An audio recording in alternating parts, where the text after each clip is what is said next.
coming up on Arirang News. Having met for the first time in more than 4 years, leaders from South Korea, Japan, and China agreed to restore trilateral cooperation in key fields, ranging from regional security to people exchanges and trade. Coinciding with the Trilateral Summit, North Korea announces its plan to launch another rocket, likely carrying its military spy satellite as soon as today or at any time until early next week. South Korea's music competition for college students, which has often been the gateway to fame for aspiring young singers, has been brought back after 12 years by the 2024 Hangang Campus Song Festival.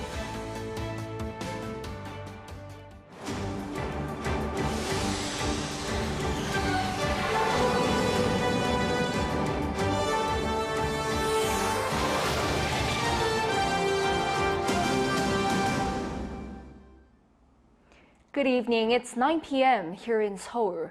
Thank you for joining us on Arirang News. We start with South Korea, Japan, and China holding their first three-way summit since December 2019.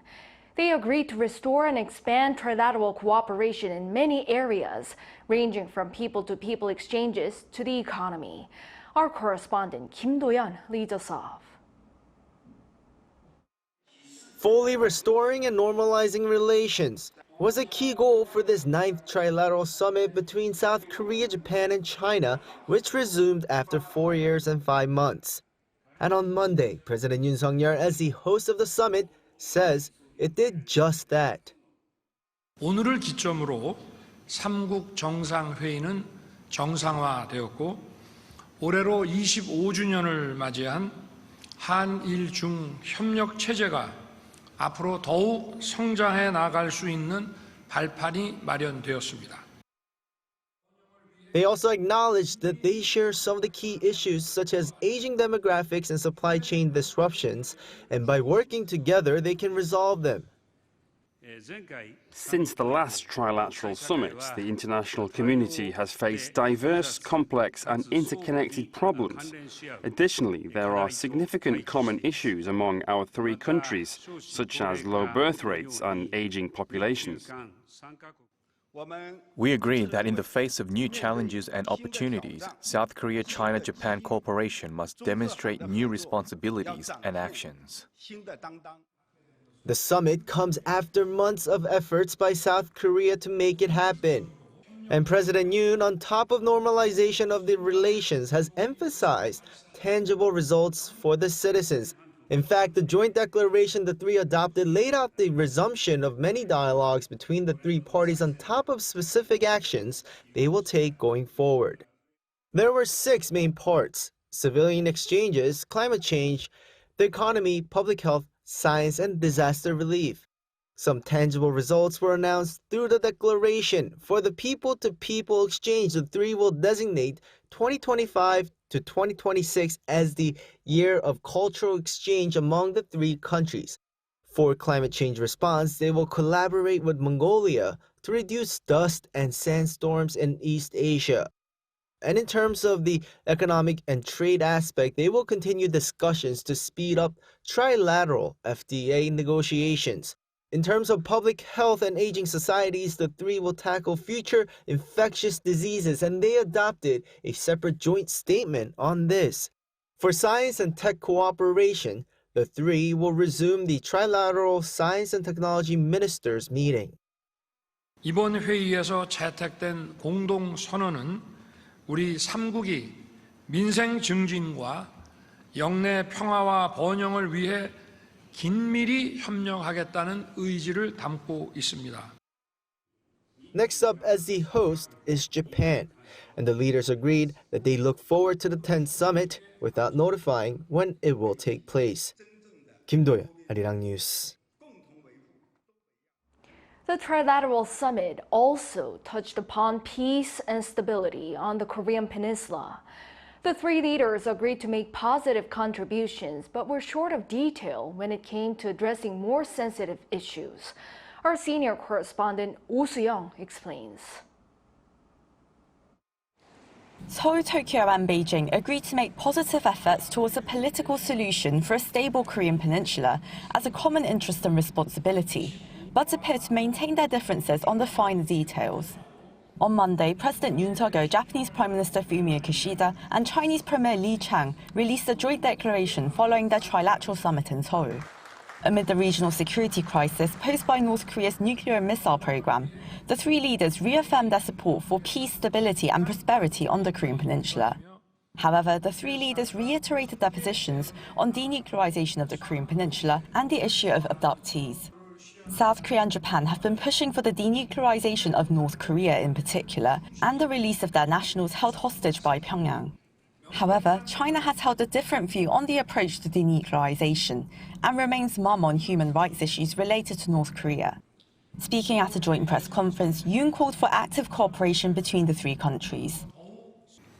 한일 중 3국 공통의 핵심 이익인 영내 평화와 안정을 보장하기 위해서는 궁극적으로 자유롭고 평화로운 통일 한반도를 실현한다는 목표 아래 유엔 안보리 결의를 충실히 이행하면서 북한의 비핵화를 위해 노력하는 것이 중요합니다.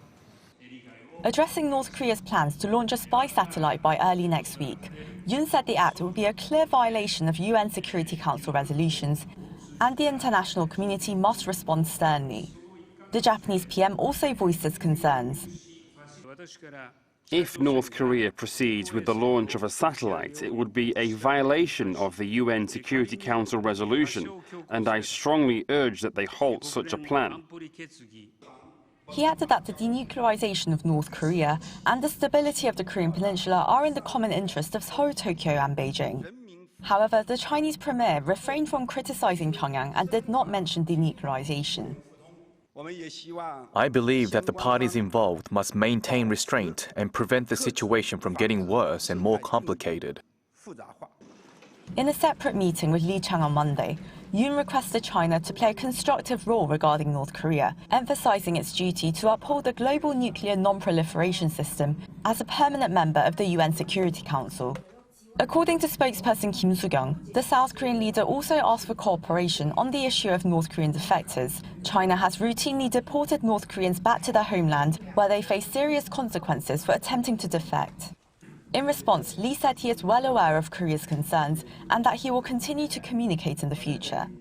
Yoon, during their bilateral meeting the previous day, similarly pressed for China's cooperation amid North Korea's weapons exchanges with Russia. Oh Soo-young, Arirang News. And a separate business summit involving the leaders and business heads from South Korea, Japan, and China has set the tone for strengthening economic cooperation, such as further developing trade partnerships. Our correspondent Moon Hae-ryun has the details. As neighboring countries, South Korea, Japan, and China's economies are closely linked, celebrating 25 years of trilateral cooperation this year. At the 8th edition of a business summit on Monday afternoon in Seoul, the leaders and 240 business heads came together to discuss a wide range of regional topics. Japanese Prime Minister Fumio Kishida remarked on the common challenges the countries face, such as aging populations, while Chinese Premier Li Qiang spoke of deepening industrial cooperation as Beijing looks to stabilize its supply chain network. President Yoon commented on the need for the neighbors to respond to global issues together, as well as further developing trade agreements. 3국 간 교역 투자 플랫폼인 RCEP의 활용도를 높이는 동시에 2019년 이후 중단된 한일 중 FTA 협상을 조속히 재개하여 경제협력 기반을 업그레이드해야 합니다. Accounting for nearly a quarter of the world's GDP, the three countries have attempted to facilitate easier trading in the past. Negotiations on a free trade agreement began in 2012, with 16 rounds of talks since then. FTAs abolished tariffs and barriers, but progress on a trilateral agreement has been slow for a variety of reasons. The last negotiations were in 2019, and factors including COVID-19 and Beijing-Washington tensions have hindered progress. other economic partnerships such as the China-led CPTPP and Japan-led RCEP have also diverted attention away from the Trilateral FTA. However, economic relations between Seoul and Tokyo have improved, with resumed finance leader talks last year ending a 7-year hiatus. But Japan falls behind the likes of the United States and China when it comes to South Korea's exports, and an expert explains why FTA negotiations between the two have been slow, and what Seoul is attempting to achieve through a free trade agreement with Tokyo. Even though Korean products are pretty good and less expensive, they are sticking to their own product. So main target of Korean, government and Korean corporations are, penetrating into Japanese market. As for trade relations with China, it was formerly the country's biggest destination for exports before the US took over. Data from the Bank of Korea show that the value of outbound shipments to the US overtook those to China for the first time in 21 years in the first quarter of this year. But the Sino-Korean FTA that was set in motion to cover goods trade could now be expanded to the services sector to include tourism and culture. The expansion of free trade agreements in other areas like services and investment, and interaction of people that are most important, and that is in the traditional kind of interest of free trade agreements. So I think it is a necessary and a natural process of development. With these negotiations between Seoul and Beijing scheduled for next month, and Yoon's urging to resume FTA talks, attempts to strengthen economic ties are definitely underway. Moon Hae-ryun, Arirang News.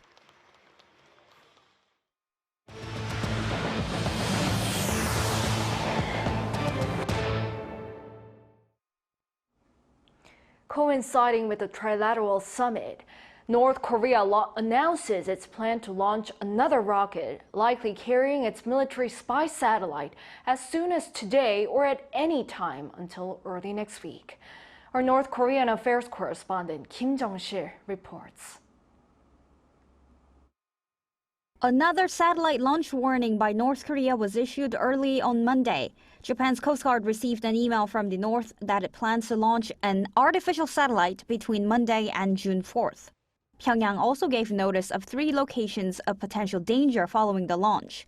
The projectile will likely fall in one of 3 places, 2 of which are in the southwestern area of the West Sea and 1 in the Pacific Ocean east of the Philippines. Here's what a South Korean military spokesperson had to say about the announcement. North Korea's launch of a military reconnaissance satellite is a provocative act that violates UN Security Council resolutions. Our military will take measures to demonstrate its strong capabilities. South Korea, the US, and Japan are working together in the case of the launch, and South Korea and the US are closely monitoring North Korea's moves. The Ministry of Unification also told reporters on Monday such a satellite launch is a clear violation of a UN Security Council resolution that bans all missile launches using ballistic missile technologies. The ministry demanded that Pyongyang immediately halt its illegal satellite launch plans. North Korea previously launched a satellite back in November, which successfully entered orbit after failures in May and August. South Korean intelligence authorities said Pyongyang got help from Russia after the November launch. On Sunday, Yonhap News reported, citing a senior defense official, that a large number of Russian experts have entered the north to support its satellite launch efforts, saying a launch could be imminent ahead of the Trilateral Summit between Seoul, Tokyo, and Beijing. Kim Jung-sil, Arirang News. South Korea's military staged air drills near the inter-Korean border on Monday in response to North Korea's announcement of its planned military reconnaissance satellite launch. The Joint Chiefs of Staff said around 20 fighter jets, including the F-35A and F-15K fighters, took part in strike and attack training, hours after the regime notified Japan of its plan to launch its second spy satellite sometime between Monday and June 4th. The military explained that the drills were conducted to demonstrate South Korea's will and ability to retaliate immediately, strongly, and until the end upon the enemy's provocation. Now shifting gears. As the government finalizes the medical school enrollment quota for next year, the medical community has overridden its own decision to take 1 weekday off per week. The Emergency Committee of the Medical Professor Association of Korea reversed its decision on Monday, which had been calling for a re-examination of the medical school enrollment quota. The doctors say they're hopeful for what the court's final verdict might be. Once the schools announce their quota this week, it may become difficult to make changes. The Korean Medical Association has pledged to hold nationwide candlelight rallies in protest of the government's decision, with the first one set to be held on Thursday. The food price increases in South Korea has exceeded that of disposable income in the first quarter of this year, with the cost of dining out and grocery shopping jumping for 7 consecutive quarters. Our Lee Seung-jae has more. Whether it be dining out or grocery shopping, food prices have continued to rise for 7 straight quarters. The latest data released by the Korean Statistical Information Service on Monday, the rate of increase in food prices exceeded the rate of increase in disposable income in the first quarter of this year. The price of dining out rose by 3.8% on year in Q1 of 2024, while the price of processed foods rose 2.2% compared to the same quarter last year.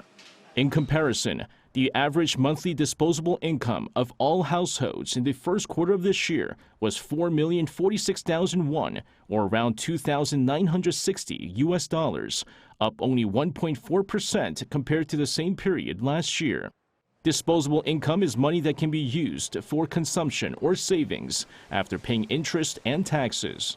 Among a total of 39 restaurant food items on record, the price of hamburgers rose the highest in the first quarter of this year, jumping 6.4%. That was followed by bibimbap at 6.2%, kimbap at 6%, and naengmyeon, or cold noodles, at 5.9%. Among 73 processed foods on record, sugar saw the highest jump in prices at 20.1%, with salt closely behind at 20%. Prices of agricultural products saw further jumps, up 10.4%. In particular, price of apples rose 71.9%, while pears rose 63.1%. The increase in apple prices in the first quarter was the highest on a quarterly basis since related statistics were first compiled in 1975. Unfortunately for consumers, food prices will continue to increase for the time being. Data also showed that the price of dining out and processed foods have been steadily increasing in the second quarter as well. Lee Seung-jae, Arirang News. In the Middle East, an Israeli attack on a refugee camp in Rafah has reportedly killed more than 30 people, hours after Hamas fired rockets towards Tel Aviv. Our Yoon tells us more. An Israeli airstrike targeting a tent encampment in Rafah killed over 35 Palestinians and wounded many more. According to Gaza officials, the Israeli Air Force bombed shelters in the Tal al-Sultan neighborhood of western Rafah. The camp, where thousands of people who had fled eastern areas were sheltering, was set ablaze in the attack. All of a sudden, a missile hit us in our neighborhood. All the people are burned. Go and see what happened to them. Footage showed intense fires and people carrying bodies into emergency vehicles. Most of the victims were reported to be women and children. We went into the house and did not find anyone. Then we checked over the wall and found a girl and a young man who had been cut into pieces. The assault on the region, previously designated as a safe zone by the Israeli authorities, comes despite the International Court of Justice calling on Friday for Israel to cease its military operations in the city. According to the Israeli military, earlier on Sunday, rockets were fired from Rafah, targeting central Israel, although no casualties were reported. In regards to striking Rafah, the military said an IDF aircraft struck a Hamas compound, which Hamas terrorists were operating, claiming it took out 2 Hamas officials. It added that the strike was carried out against a legitimate target under international law, but was aware of reports indicating that as a result of the strike and fire that was ignited, several civilians in the area were harmed, and the incident is under review. Intense anger and grief from around the world were expressed to the media following the attack, where people were tragically burned alive in their tents. A UN housing expert condemned the attack, posting on social media, "Attacking women and children in their shelters is a monstrous atrocity, and concerted global action is needed to stop Israel's actions now." Yoon, Arirang News.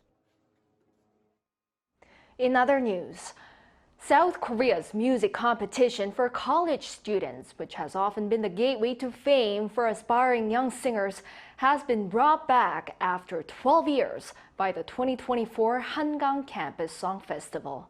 Our Park Gun-woo was there. Around 20,000 people have gathered at Yeouido Hangang Park in central Seoul. They're here for the 2024 Hangang Campus Song Festival, which aims to revive the popular college song contest that was held for 35 years from 1977 until 2012. College students take part in a singing contest with songs that they wrote themselves. Because this is being held after a long time, I'm hoping to see participants become singers like Shinechal. The college song contest, widely known as a gateway for singers to make it into the industry, has produced the likes of Shinechal and Shimsubong. On Saturday in Yeouido, the participants all had their own musical aims and ambitions. The time we perform on stage is also another page of our youth. I hope all the young people watching our performance feel happy. I hope people slowly walk through their life instead of being hasty. That's the message I want to deliver through my song. At this year's competition, a total of 264 teams auditioned to make it to the finals, and 11 were chosen. The total prize money of around $14,000 was split with 5 teams, while half of the amount went to the final winner. Among the 5 winners, the band named Pentacle won the grand prize. I was so surprised and thankful because I didn't expect such a big prize. I'm going to spread a lot of hope and kindness to people. With the prize money, I will release Moonlight, the song we showed to you tonight, also with a music video. Let's go! Even though the festival lasted for over 2 hours, thousands of people remain in their seats. As a big fan of music, I hope this event happens every year because I was so happy and touched. Seoul Mayor Oh Se-hoon attended the event and said he will do his best to make sure the competition happens next year, even bigger and better. Park Gun-woo, Arirang News.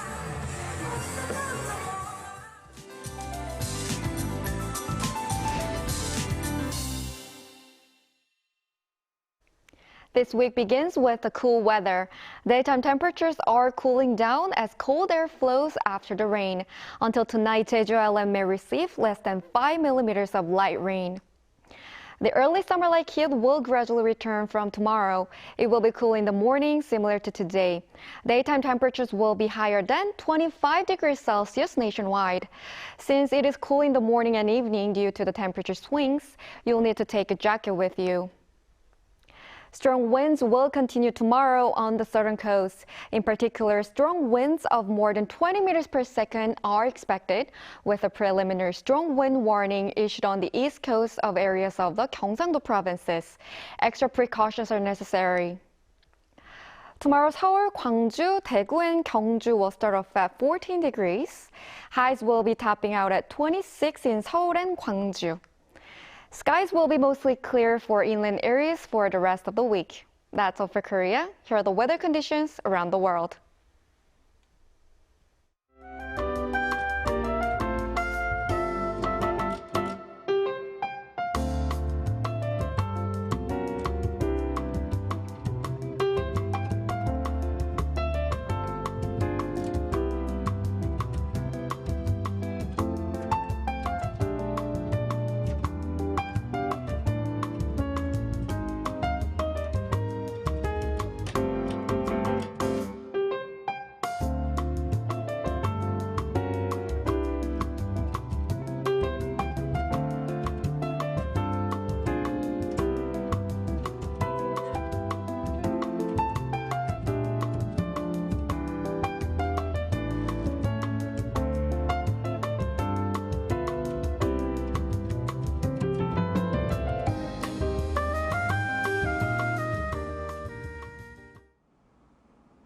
Well, that is all for this newscast tonight. Thank you for watching. We'll be back with the latest news at 9 a.m. tomorrow with New Day at Arirang. Hope everyone has a great start to the week.